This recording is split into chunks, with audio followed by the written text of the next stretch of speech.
Rais wa Ufaransa Emmanuel Macron amekanusha video inayosambaa mitandaoni ikionyesha ugomvi kati yake na mkewe Brigitte, akisema ulikuwa utani tu miongoni mwao. Video hiyo iliyorekodiwa Jumapili Mei 25 mwaka huu inaonekana kumuonyesha Brigitte Macron akimpiga kofi kwa kumsukuma mmewe usoni muda mfupi kabla ya kuteremka kutoka kwenye ndege huko Hanoi, Vietnam.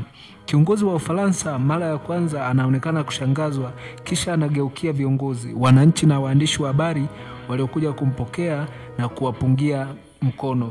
Wakati wakishuka kwenye ngazi za ndege akiambatana na mkewe, Macron anaonekana kumpa mke wake mkono bila mafanikio. Akizungumza na vyombo vya habari leo Jumatatu, Macron amekaririwa na vyombo vya habari vya Ufaransa akisema, na mnukuu, yote ni takataka.